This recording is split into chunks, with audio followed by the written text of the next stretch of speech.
T.B.Photo X1.5 TFX, and welcome back to another video. Well, the title of this video is gonna be the Lomo system camera, the Zenit TTL camera. Well, it's this little underappreciated camera here. Well, where to start with this? I'm gonna take a little bit of a walkthrough about this cheap camera system and a little bit about what I've done now past few months with photography. And I have a little bit of gear here, or rather film, that I've been shooting. So yeah, let's go into it, shall we? This is the Lomo, or rather my candidate for a Lomographers system camera. Normally, you guys who know about lomography, Lomographers usually use, you know, things like the Diana F and the Holga 120N camera. But this is my candidate for the, if Lomographers in the future want to use a system camera, this is my pick for, you know, that purpose. And as stated, it's the Zenit TTL. TTL is for through the lens metering, so there is a decoupled light meter inside this camera, and like the original lomography camera, I can't really remember what the you know, the original Lomo 35mm camera.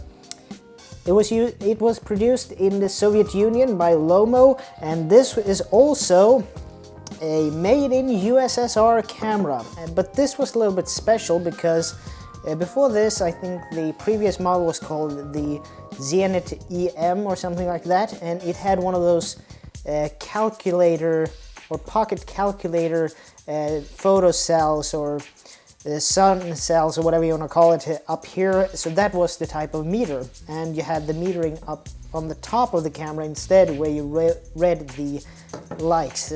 I mean, if you want to have a look at someone who talked about this a little bit, or the predecessor to this a little bit, I would recommend you to go onto YouTube here on YouTube and do a Google, you know, search Gary Friedman. Gary is a former NASA engineer and also an amateur and professional photographer. And I would think he is a Minolta fanboy. So basically, he talked about that when he went to the Soviet Union for the first time with a, what was it, Star City or whatever it's called in the former Soviet Union. It was a collaboration between NASA and the Russians. He took along his Minolta cameras, and the Russians showed this. Gary thought he had the best camera, but his camera was not built to take on Siberian weather, which this is.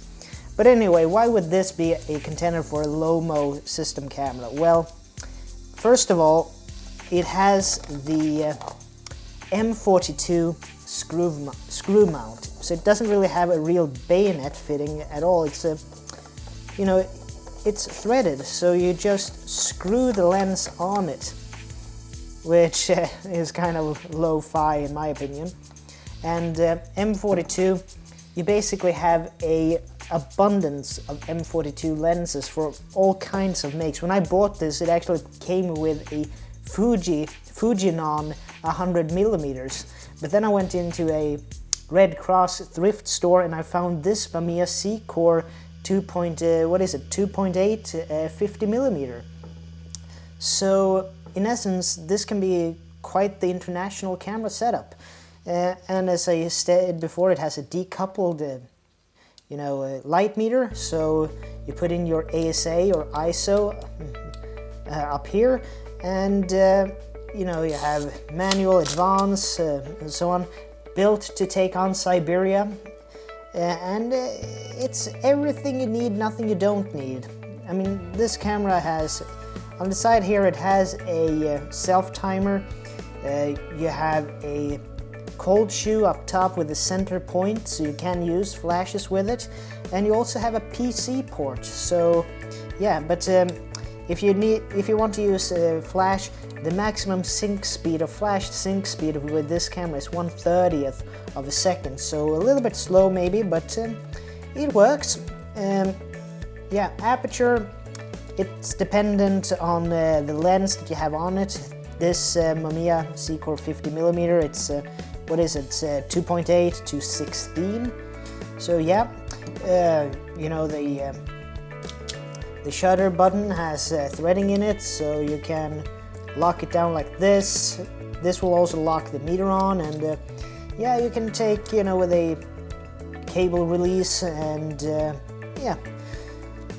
One thing that some people seem to have a problem with is when you're gonna rewind this, you know, you have this little winder here to rewind the film. What you actually have to do, if I'm cocking this now, instead of pushing the top, you actually take your nail and you take this little collar here. I don't know how good you'll see, but now you basically free the spool, and it's just, you know, to wind it, because I've heard that some people have some problems with that system. Another thing you can also do is, if you want to do a double exposure, you can just press this little sleeve down to disengage the winding mechanism. You just recock the shutter and you can do a double exposure. So that's a little neat trick with this camera. Back here you have the, you know, the opening for the battery, for the mirror, not the mirror, the meter. It's a completely analog camera, so it will work without the battery in it. And it has kind of a limited amount of shutter speeds, but as I said, it's what you need and nothing you don't.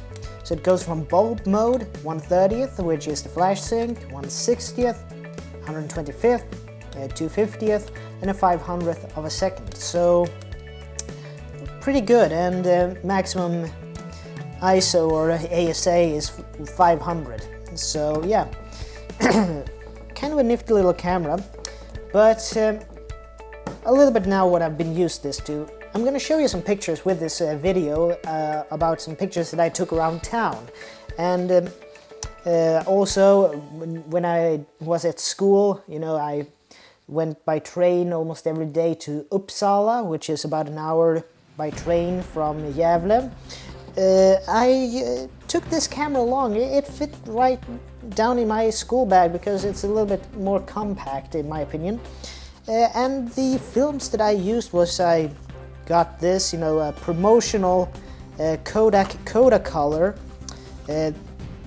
These films actually, the expiration date was 2001.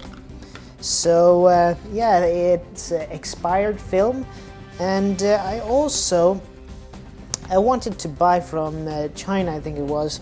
I got a good deal on what I thought was red scale from Lomographers' own red scale for 120 film. But when I got it in the mail, it was unfortunately, or fortunately, it was a happy accident. I got this, the red scale in 35mm instead. And one thing I've noticed is that the Lomo red scale, this is the only film I've come across that is ISO dependent. They even say that, yeah, on this it says ISO 50 to 200. So what's so special about it, it says, I'm going to read from the back on it, and they have some example pictures here with rated at ISO 200 and ISO 50, so processed normally, not pushed or pulled. So normally it's a capital sin to change the ISO mid-roll. Tony and Chelsea Northrup, they're the ones that it's pronounced ISO, not ISO. But I think you know what I mean. But anyway, normally people say it's a capital sin of photography to you know, change the ISO in mid-roll and so on. But the ISO in this film actually is directly correlated to the redness of the film, or rather the pictures that will be developed. So, and all of you Lomographers out there, you know that the 10th rule of the 10 commandments of lomography, don't care about rules. So yeah, Anyway, so it's a little bit of a cool film, and I'm gonna show some example pictures both from Uppsala and some still lifes that I've done around the house featuring the red scale film. But also now it's December 2016, so we're just days away from Christmas, so I thought for you guys internationals out there, you know, Gävle is the town in Sweden that is famous for our big ass straw Christmas goat, the one that is always burned up by some wannabe arsonist every year. It's actually, I think, international under the table odds games that you can bet on which date in December that the goat will burn. Lucia is basically the Joker date. But anyway, this is what I used then, the 200 ISO Kodak color. And this was has been expired for now 16 years.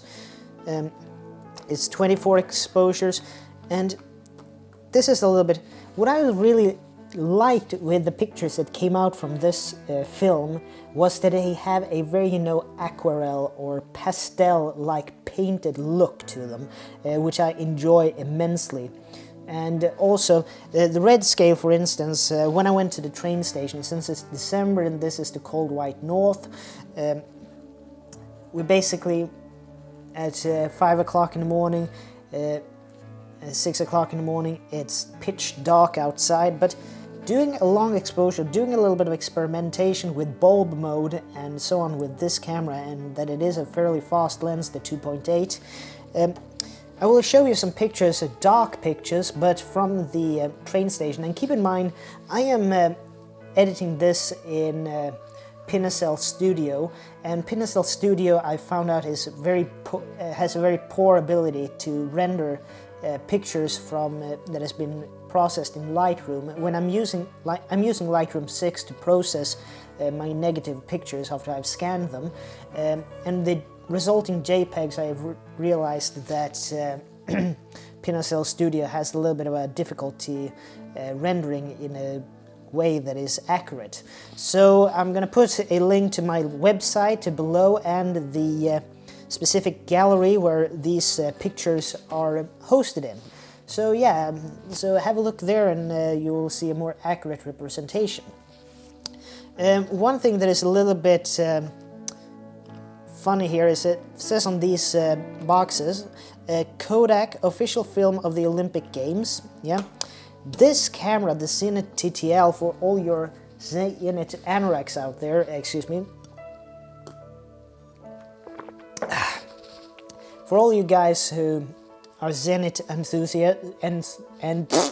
enthusiasts out there, excuse me, this was actually meant in a limited edition Moscow Olympics version, where they actually you had the Olympic rings and the Kremlin Tower with the red star on top here, all in white.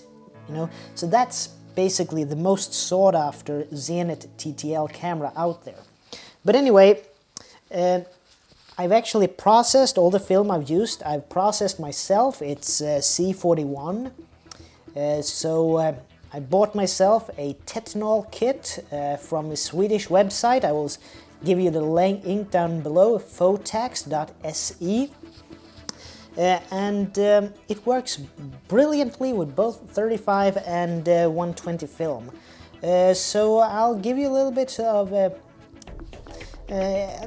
a shout out there. But anyway, another shout out I want to do is, even though these are expired film and they're not that much on eBay and so on, I've actually started to become a little bit interested in getting maybe a 35mm bulk loader after seeing Forest Hill Film Labs. I can really recommend that YouTube channel. I'm gonna put a link in the description. Forest Hill Film Labs. I've blanked out on the name of the guy who runs the YouTube channel, but really cool guy, really into film photography and photo books and all types of photo literature and a real badass when it comes to film development. But anyway, this is something I would really be interested in to look into in the future, to bulk load my own 35mm film, excuse me. And one little thing about the Zenit TTL that I think is, it's a little bit of a popular culture phenomenon, this as well, not just with lomography, but if you take a look at the now a little bit famous Netflix series, Narcos. If you look at the first season of Narcos, the photographer that took the mugshot of Pablo Escobar in the Netflix series, he used one of these. And also the actor and what was it called? Wagner Moura, or whatever, I probably butchered the name there, but the actor who plays Pablo Escobar, he's also a Brazilian Jiu-Jitsu purple belt, so yeah, I'm also into Brazilian Jiu-Jitsu for those guys who doesn't know.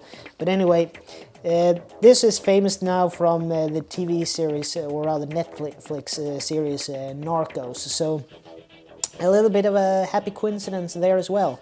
I bought this way before that series was even out. But anyway, that's all about that, and I will show you a little bit of the pictures that I've taken around town, the goat, the city, or rather city hall, the local galleria, the cinema, and the river. And also for red scale, it's a little bit from Uppsala and the train station, and a few other pictures around the town and other places. But anyway, as stated in the beginning, if any lomographer out there is in the market for a system camera that takes lomography-like pictures, because the viewfinder on this, it's not 100% sharp anytime, even though you have good quality lenses on it like this Mamiya Secor.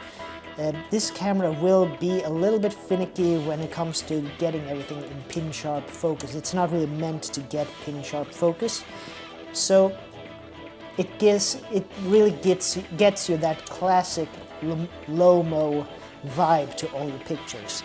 But anyway, this is Tobias Bergström from T.B.Photo X 1.5 to FX, and I would like to see you guys in the next video.